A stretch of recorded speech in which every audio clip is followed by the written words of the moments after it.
Hey everyone. We're going to get the talk started again. If everyone could come back.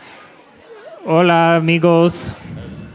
Okay, the next presenter is Doom. Hello. Hello. Okay.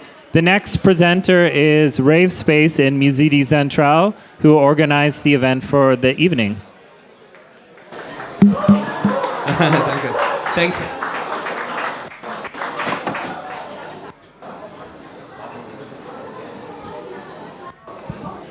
Is it on?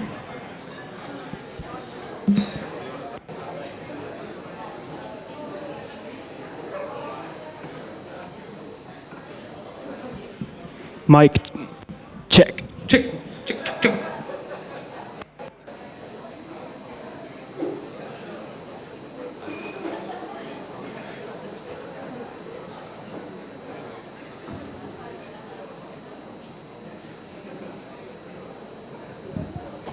Hello and welcome again back from the break. I'm Frank. I'm CEO and co-founder of RaveSpace.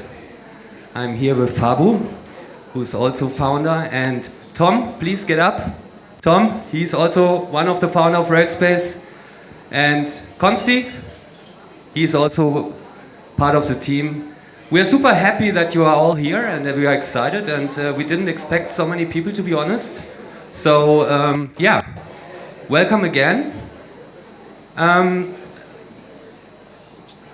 I'd like to talk a little bit about our company, how we found, and yeah, the transformation we have done within a very short period, I'd like to say. And yeah, so let's start. The beginning. That's how we get born. Well, the first, okay, let's a little bit talk about how we met. I'm working in the music industry for almost 20 years. I come from the business side. But I'm DJ by myself, I'm a musician, and I was working for several brands, more in related to DJ technology, equipment. And before the pandemic hits in, I was employed at an American company, which also developed DJ equipment. So my position here in Berlin was to get artists engaged to DJ equipment, and so it was a marketing role. And so I've had a lot to deal with artists, and we made a lot of live streams, and I realized that live streaming is kind of almost non-engaging. And I thought about what could be next, what could be more interesting than just a passive experience. So, and as I'm a gamer and I always, and a tech guy, I thought about, okay, we need something to develop in terms of 3D or actually a kind of virtual clubbing experience. And then there was Half-Life, which is a great computer game, turned into a VR version, and I wanted to buy VR glasses on eBay Kleinanzeigen, and that's how I met him. I asked him, hey, are you also a gamer? And he was like, no, I'm more a developer, and by the way, I'm also DJ and also like techno music. And I was like, oh, I have an idea. So, and also his flatmate, Tom at that time, also he's a great developer. And yeah, we teamed up, and we realized that we have the same visions, and after quite a short period of time, we came up with the RaveSpace.club, which is basically Berlin's... Is the sound on for the HDMI? So I'm gonna play a short trailer, but also like to give you a quick live demo.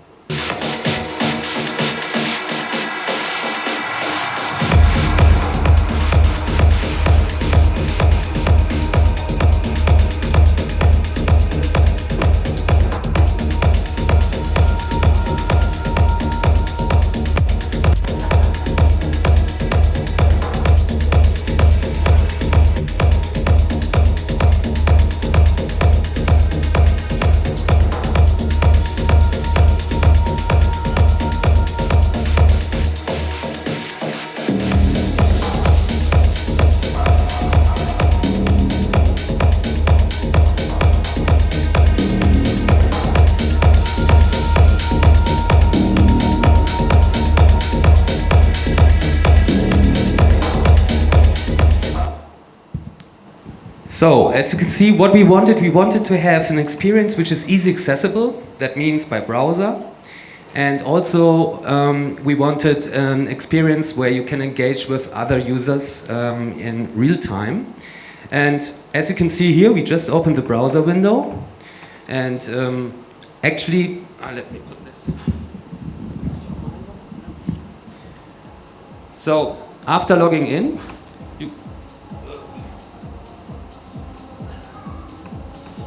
you can see you start outside the yard, and then you can basically look around like in every regular 3D environment, and you can walk up to the bouncer then. Hopefully I'm on the guest list. It's not. Sometimes. Hi, welcome. Come on in. Oh, good luck. It's not normal in Berlin. Okay. Here you are in the RaveSpace. So, and the cool thing about it, if you would have your laptop also with you, or like him, he's also logging in. So he will also enter the club at the same time. And that's the cool thing, because we can like also open a voice chat, we can talk to each other, we can dance together, we can enjoy the music, we can have drinks, drugs, sex, whatever we want. So, but let's enter the club.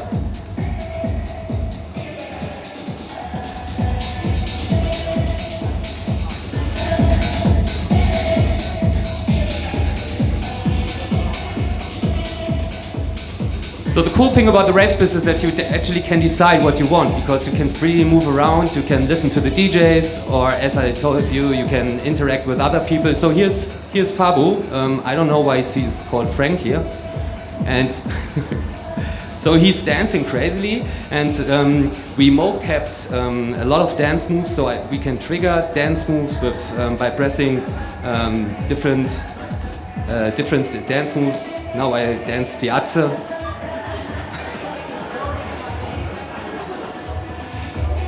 Hey Fabu, please dance Jumpy.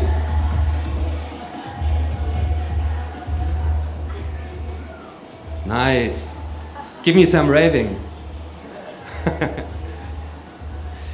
Yeah, but you get the idea. And I imagine if it's full of people, same things happen like in a real club experience, because you talk to a stranger, then you get lost, and then you ask, hey, where the other guys are? We are at the dance floor, or I'm lost in the toilet, or wherever. So and we definitely wanted to. Oops. Why are you following me here?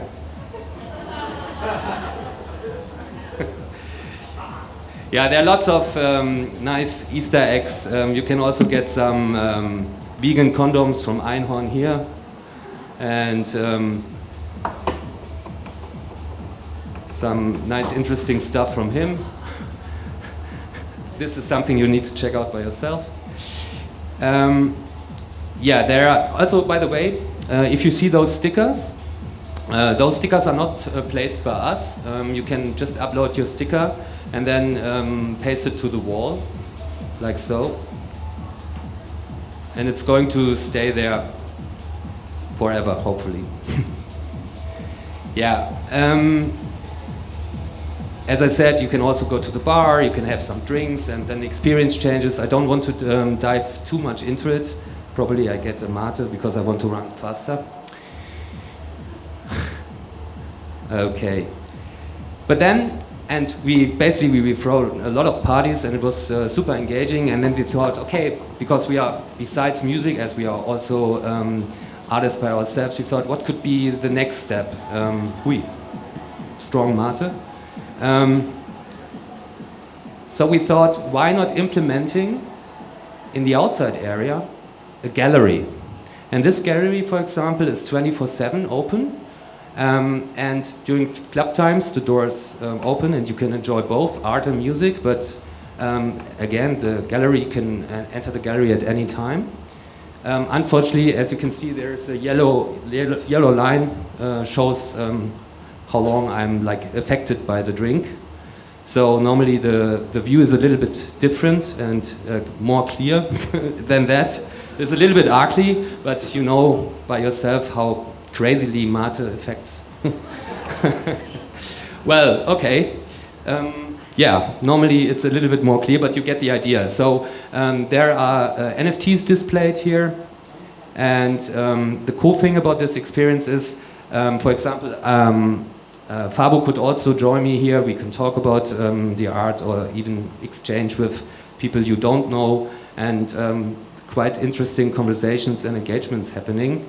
And so we wanted, again, to combine art, 3D experience, club culture in one experience, and connected it here, in this case, with an NFT exhibition. And then, let's just wait that you can see that's a little bit more nice. Okay, now I'm sober again, hopefully. Ah, there you go. And especially sculptures or anything like, you know, it's way better to experience. Oh, I'm still dancing. It's way better to experience in a 3D environment instead of just scrolling through a 2D like NFT or store. So right after that, we directly approached another project, which Fabo, you'd like to talk about a little bit of Beltracchi? Yes. Hi. So the next thing we did is, if you know the Hashmasks, is this little yellow thing. It was one of the first big NFT collections with 10,000 NFTs, and they did their second thing with the famous artist Wolfgang Beltracchi. He's like the most prolific art forger of all time, and he did his first NFT collection. And they approached us and asked if we could do some metaverse thing for them. So we think, because it's the first like traditional artist entering the NFT space, let's do a museum that showcases all the some of the NFTs that he created. So you just open the browser. You can no, it's okay. You can like walk around, experience the NFTs, get some background infos of how the NFTs were created, and can like experience them in a very immersive way. So to give you some background information of how the technology works, maybe it's interesting for you. Because we are fully in the web browser, that means you don't need to download any app, or you don't need to download software, whatever. You just open the URL and then you're in. And there are two kinds of technologies that you will see in the future when you see a 3D metaverse in the web. And the first one is cloud rendering. That means the image that you see is rendered on a computer in the cloud.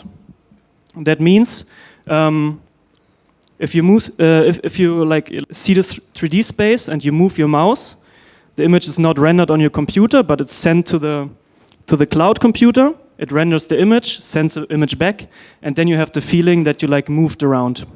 So that means, because all of the 3D stuff is happening on a cloud computer, or on thousands of cloud computers, you can have endless computing power and can go very detailed in these 3D worlds, like having smoke effects and very detailed textures, very detailed things going on. But of course it's very costly, because you need to pay for all the computers in the cloud. And it's a bit laggy because it depends on your internet connection. So what we do, because it feels a bit less laggy and it's cheap, we render the 3D scene on the client side.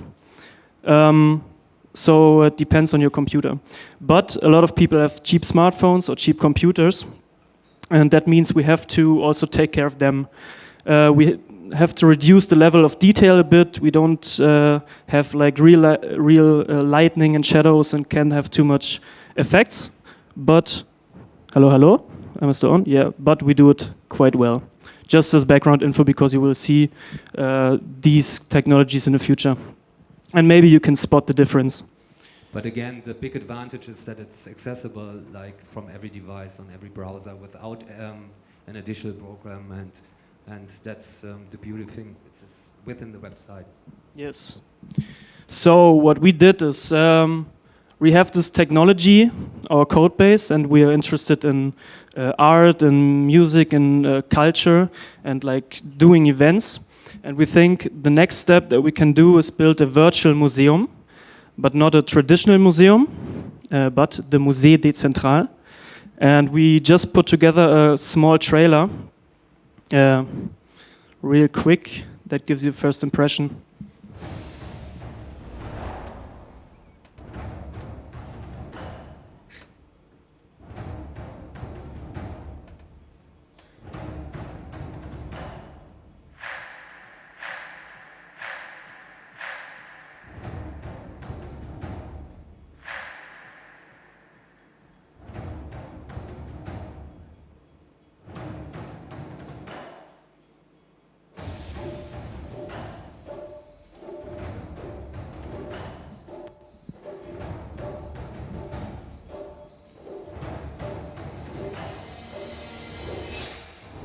So we released, launched the first version right now today.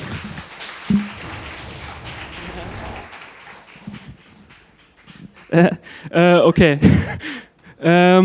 So we're building a big metaverse museum where you can walk around and talk to people and whatever. But we don't curate the art in the museum, but the community does. So we have 222 unique frames that are all around the museum. And if you own a token, you can do stuff. So the frame, the NFT that you actually own, is consists of two parts. The first one is the collectible, like a rendered artwork of the frame that you can own and buy and trade on OpenSea, whatever. But if you own the NFT, you can also exhibit an NFT of your choice in the museum. So this frame is on a fixed spot in the museum, and if you're the owner, you can connect your wallet and insert your NFT, and the whole world sees it. The cool thing about it is that if you have a square NFT, the frame adapts to the size. If you have a portrait NFT, the frame adapts, so it's a dynamic thing. And the cool thing is also that you can rent the frame for a period of time via smart contract. So if you want to have some passive income and you're one of the first ones who got one of the frames, and for example, someone wants to have a frame but don't want to buy the whole thing, you can rent it to him or her for a period of time in Ethereum.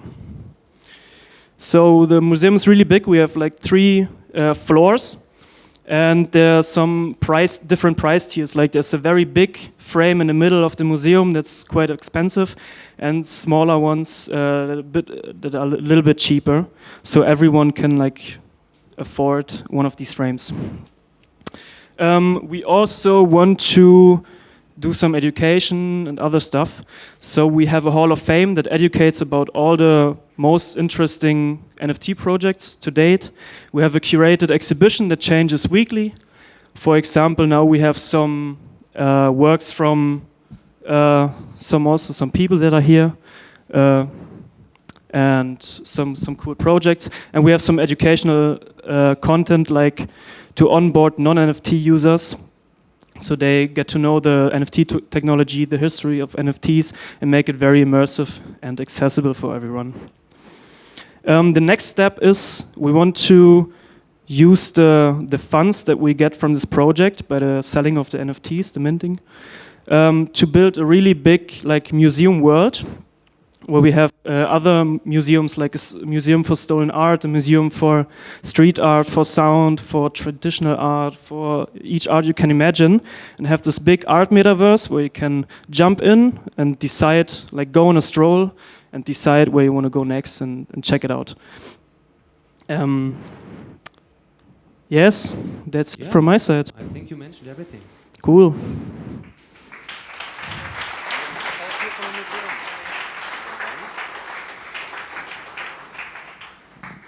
Does anyone have any questions?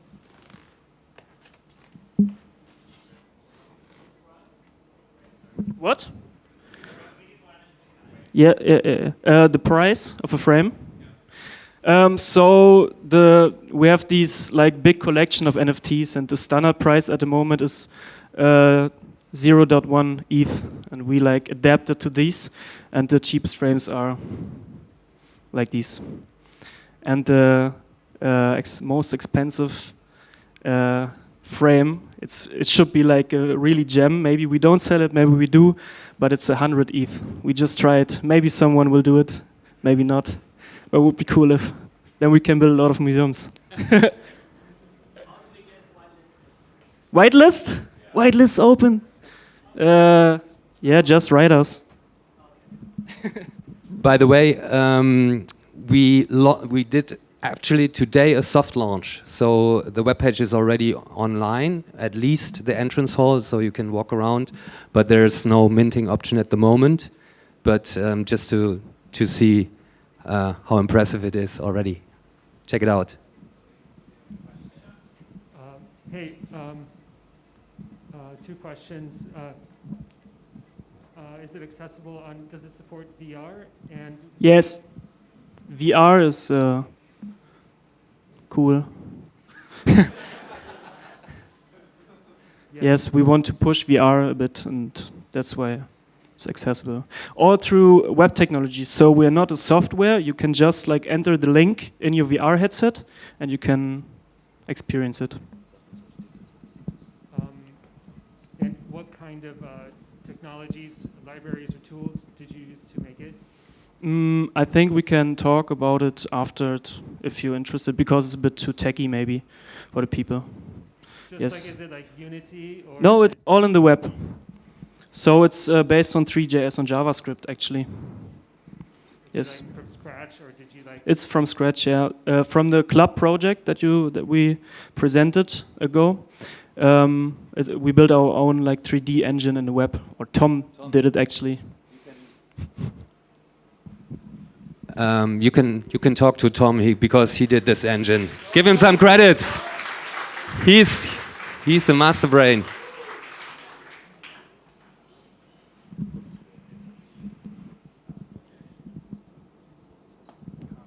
Hi. Will it be possible to upload an avatar or a photo of myself or something else? Like You can like embed everything, but it needs to be an existing NFT. But you can actually mint your own NFT and then connect it.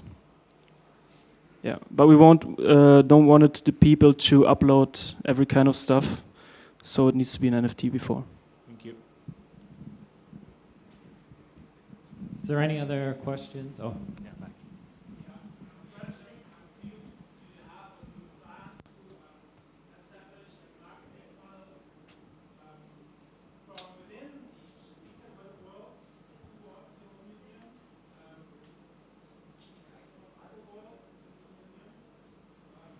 Like a connected metaverse. So What? that everyone can hear your question. Yeah, the question was if we gonna like have a connection of all the metaverses or to the museum. Yeah, the big thing is that all the developers at the moment are building their own stuff, and we also do it. We built a club. It's not accessible for other developers. We built a museum. We're a small team, but we're also trying to build some standards that we can use, that we can like connect the metaverse. But it's very very early. Yeah.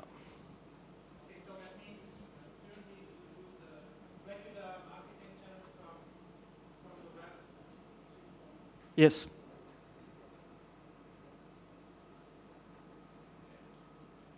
I had a question on the RaveSpace. So is that still alive and open, and people can just Yes. club virtually? Yes. Say the, Yeah, it's RaveSpace.club. We only have one upcoming party. Yeah, but we'll continue it soon. and can you how does it work that I don't have an avatar? Can I imagine like Sims? I'm not a tech person. Also, I have no clue. So, is it like Sims? You get like a body, and then you can put on clothes, or can you like upload a picture of yourself, an avatar? You can upload a picture of yourself, but it's not going to be shown on the avatar because we wanted to have keep this Berlinish, like non-binary kind of scenery, so everybody looks the same. Besides the DJ, we wanted to have them in the best possible quality. But technically it would be possible, but we decided to have this other vibe and wanted to keep it. But yeah. Makes a lot of sense. Hello. When does the minting start for the frames once again? We are not sure because we're still in hardcore development of the frames and the art, but I hope in January. Okay. But follow us on Twitter and then... And do you curate the content in any way? Because there could be some offensive NFTs displayed. Is there any curation? Yes, so the sense of decentralized culture is that there's no censorship, but we have to do it. But only so the content is on chain, if you put it there, but we will like blur it in the front end. It's there, but we won't display it. But if anyone builds their own platform on our contract, they can display it. Okay. Yeah. And do I have to give you any kind of IP from my NFTs, or do I own my whole IP from it? You own it. You just like say which token contract you own and the token number, and then we like update the metadata. So you're not allowed to use it commercially to display. For the frame. Yes. Oh, we didn't really thought about it. Yes, you can. No, but if you want to make money out of it while displaying my NFT, do I participate? Do you have a good question? The frame itself is the NFT, and it's up to you what you want to display. And we don't earn money with your NFT. We give you buy the frame from us, so to say. Okay, so there's no admission anytime in the future to enter the museum. So no, I will not participate from anything except displaying it. And renting. Renting. Renting my own frame, right? To other people. Correct. Yeah. And that's in the smart contract, and yeah. You mean if you like help us curating the museum, you will also want to be like compensated in the future? Like, yeah, it's a good idea. We have to think about it still. Okay. Yeah. Thank you. Is there anyone else up here?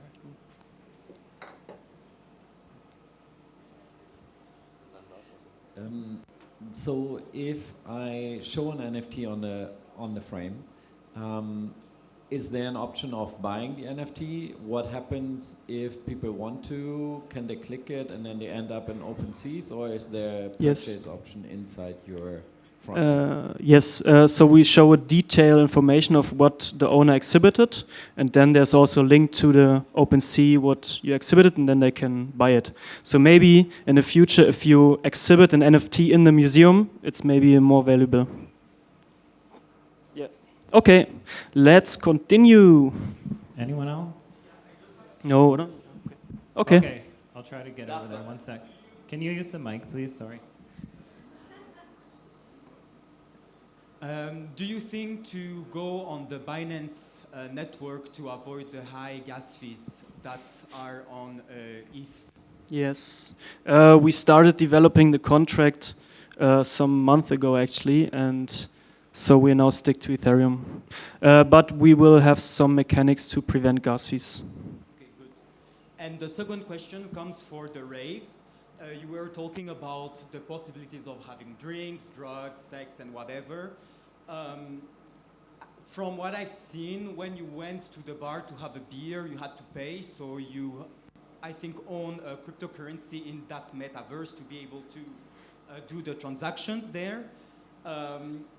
On the kind of experience side, how are you going to do to provide the experience of being on drugs or on alcohol to the people who are actually paying for it in your metaverse? Because I think that's kind of the idea of when you go to the club and you are having drinks, it's to feel dizzy and all the things that are going with it. So have you thought about the way that you are going to bring this? Because I think you are going to use the VR glasses and everything to really be immersive. Yeah, I don't know if you understood really the question or not. You want to know how the effect looks like if you... Yeah, for example, if you have a couple of beers, how are you going to make it feel yeah, inside of the rave? You can experience yourself, but like the vision gets blurry, the music slows down, the people, and So some you thought things. about it, about Yes. putting effects, about Yes, different yes. substances that you can take. You also saw it, like, yeah, but it's. You have already seen the Mate. You can imagine what happens if you drink a beer. Yes. Yeah, okay. Okay. Maybe we have time for one more, if someone has one. Oh, there's one in the corner over here.